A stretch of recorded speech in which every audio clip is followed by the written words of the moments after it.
Hi and welcome to Healthy Life Hacks. I'm Jennifer Jefferies, the present-day wise woman, a realistic naturopath coming to you from the surfing beaches of Australia. This podcast is for those of you who are wanting to really rock your life and health and live from a place of prevention. Let's get into today's episode. What's better? Eating raw vegetables or cooked vegetables? The raw foodies are going to say raw. Otherwise, if you cook it, you're going to lose nutrients. If you come from a traditional Chinese medicine thinking, we're going to say things like it should always be cooked. Your gut's like a great big crock pot. We need to be warming the foods, lightly steaming and things like that to be able to not stress the belly and to feed the natural processes of the body. We're putting cold raw in all the time. Doesn't help with that. So in this podcast, I'm going to dive right into the difference between raw and cooked veggies and which is better for your body, which retains the most nutrients and which helps your body work the easiest. Let's go. There was a study that was published by the British Journal of Nutrition a year or so ago, and it found that a group of 198 people was studied, and they followed that really super strict raw food diet. Now, great news is that they had normal levels of vitamin A. Yay. High levels of beta carotene, which is an antioxidant found in your dark green veggies, yellow fruits, vegetables. And it's like, yay, but really low levels in the antioxidant lycopene. Now, why is that a concern? Well, lycopene is it's a red pigment that's found in things like tomatoes and other red rosy fruits like, watermelon and pink guava and red capsicums or bell peppers if you live in North America, red papaya, red pawpaw, we call it. And the studies in recent years over at Harvard have showed that a diet with a high intake of lycopene, which the raw people showed lower, had a much lower risk of cancer and heart attacks. Cancer and heart attacks. Now, a professor of food science at Cornell, Ruhai Liu, he researched and he showed that lycopene is potentially even more potent than the antioxidant vitamin C. And vitamin C, A, C, and E are considered to be our super antioxidants. So lycopene is considered to be more. So he went off and did another study, and he published in the Journal of Agriculture and Food Chemistry that cooking food actually boosts the amount of lycopene in tomatoes. And he showed that in one study, one type of lycopene, cyst, because there's lots of types of lycopene, cyst lycopene in tomatoes, it rose 35% after he cooked them for 35 minutes at 190 degrees Fahrenheit or 88 degrees Celsius. 35% more of the cancer protective nutrient, lycopene. That's huge. The problem is you also sacrifice vitamin C when you cook. And vitamin C is a water-soluble nutrient, and vitamin C gets leached out of it, literally evaporates in steam out of cooked vegetables. And a study he did showed that vitamin C declined about 10% in tomatoes cooked for 2 minutes and 29% in tomatoes that were cooked for half an hour at that same temp, about 88 degrees Celsius, 190 Fahrenheit. So what's the answer? Well, the answer is that we want to have a combination of raw and cooked. That's the bottom line. So I want to talk just about a couple of vegetables and fruits that I think are really worthy of just digging a little bit further, because then the other question is, should we eat skin on or skin off? Because I bang on about things like eating the skin on kiwi fruit and all of our fruits and veg, we eat the skin. We just do. So I want to talk about that stuff. Okay.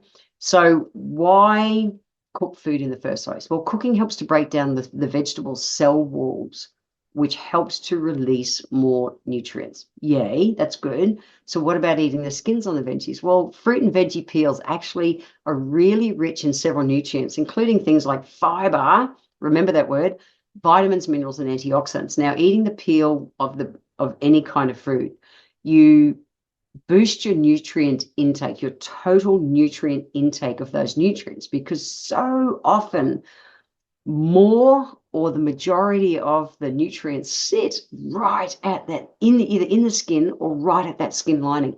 Now, some vegetables, if you cut the skin off, you'll lose a third of the fiber, okay, which means a third of the potential nutrients. A third, even though you think, nah, Jen, it's only a tiny little bit. No, but this because there's so many nutrients in that part of the actual fruit or vegetable. So why are we really concerned about fiber? Well, the bottom line, fiber is important. You think, oh, fiber just makes good poos. No, fiber comes in two forms, soluble or insoluble. Okay, so the soluble fiber is actually the food for your friendly bacteria. That's your microbes that live in your gut. It is. The insoluble fiber is what makes your good bulky poos, scratches the old stuff off the walls, all good for you. But the soluble fiber we need to actually feed the microbes in our gut. And there's such a connection between microbes and gut chemistry and mental health. It's huge. We want the fiber. Now, when these bacteria, the microbes, they feed on that fiber that is found in the skin of the fruit, they produce short chain fatty acids. What are short chain fatty acids? Bottom line, they help that gut barrier integrity, that regulation. It helps with things like the regulation of our blood pressure, how our body uses like energy in, energy out, that modulation of sugar, that glucose in our body, and also fat metabolism. It's huge. Really importantly is that it's vital to our immune system because the microbes, they make up that digestive system lining.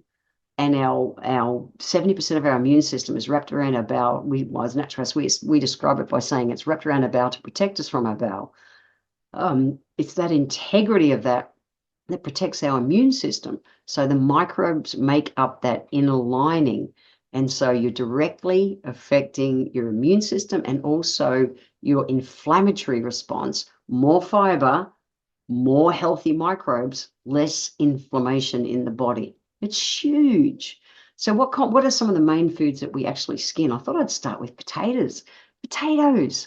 I can't believe it. Like people still today peel potatoes. It's like, no, there is so much nutrient in a potato. So potatoes, things like, well, fiber, I already talked about that, fiber and tons of nutrients, things like your vitamin B's and C's, potassium, calcium, iron are there. They're in the skin of a potato. You go and peel a potato, no matter how fine you peel it, you're going to lose so many of those nutrients. Now, depending on how a potato is then cooked, a potato can be high or low GI, and same with a sweet potato. So this is an easy way to think about it. If we bake a potato, okay, and a lot of people nowadays, they'll air fry, same thing. So if you're oven baking or air frying, you remove the moisture from the potato, which concentrates its starch content, and it makes it high GI. High GI, okay, so which means it spikes your blood sugar, gives you short-term energy, but can also drop you. Versus steaming or boiling the potatoes retains the moisture and it makes them low GI, which means it's suited perfectly to pre-exercise, but also a post-exercise meal and just a regular meal at any time. Now, you will always lose if you're going to cook it. Like I said, even with like tomatoes, if you cook them, cooking is always going to lose some of your water-soluble nutrients because they evaporate in steam. You can't get past that. So you never want to go overcooking your food. But how are you cooking your spuds? A lot of people are air frying things nowadays. And of course, bloody chips and things don't count. You're losing all the nutrients you want. But if you are baking and air frying, remember it spikes them. It makes them high GI versus steaming, which in my world steaming is the best way to cook vegetables. Steaming, obviously with the lid on. And if the lid's on, well, I just go this way, the lid's on, those water-soluble nutrients get trapped and they end up in the water that's left. And so if I steam veggies, I drink the water when it cools, and it's like taking a multivitamin and mineral tablet because all those water-soluble nutrients that escaped in the steam are in that liquid. Drink it. If you're not going to drink it, at least put it on your plants as fertilizer because it's so nutritious, okay? So what's another fruit? Pumpkin. Pumpkins. I love pumpkin. I love stuffing pumpkins. I'll get a whole pumpkin and I'll just stuff it. Alice makes a baked pumpkin every week as one of her vegetables. And if you're in North America, you guys call them squash. We call them pumpkin. She bakes vegetables every week as part of, so she's always got a container as part of her food prep that she's always got a full range of those root vegetables beetroots and potatoes and sweet potatoes and pumpkin, all those kind of vegetables, ready as her carbs for the week, already food prepped. So pumpkins are great, but you want to eat the skin as well because the skin is loaded in fiber. Again, the skin's got even more, and pumpkins, interestingly, are about 90% water.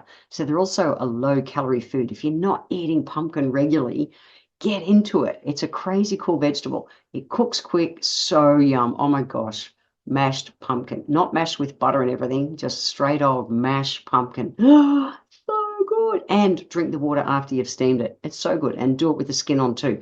Will you see little bits of skin? Yes. Get over it. There's so much nutrition in there. It's crazy cool. So I love any of the really orange kind of vegetables and fruits. They're excellent because they're rich in beta carotene, which is really needed for eyesight, and also things like vitamin E. So pumpkin is a super antioxidant kind of food. I love it. I want to talk about kiwi fruit. Kiwi fruit. Kiwi fruit is one of my favorite fruits on the planet. I'm a kiwi fruit a day kind of person.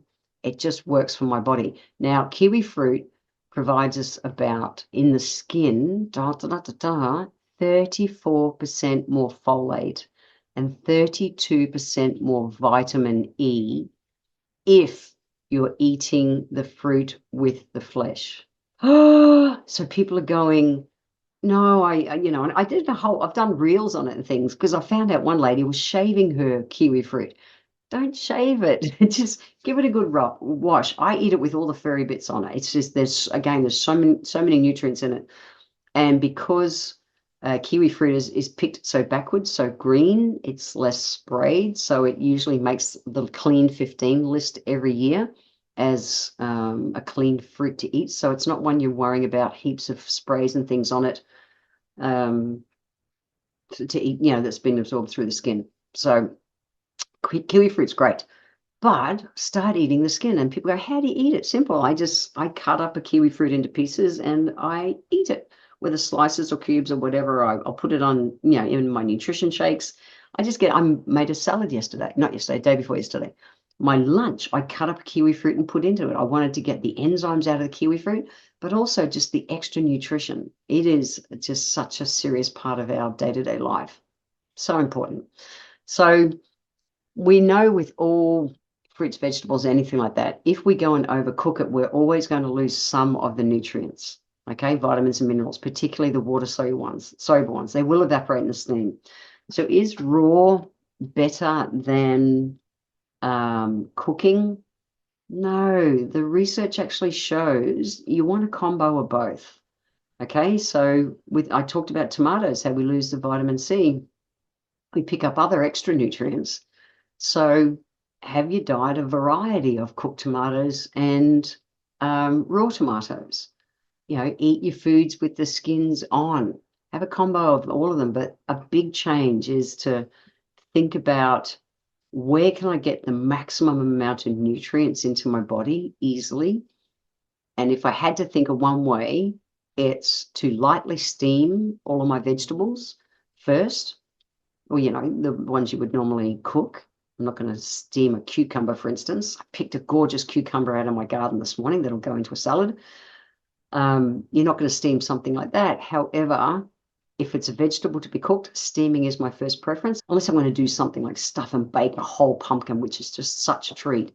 Alice and I just get a spoon and we dive into it. Oh my gosh, I'll stuff it with all the ancient grains and black beans and spices and no words to describe how good that tastes. Oh my God, it's so good.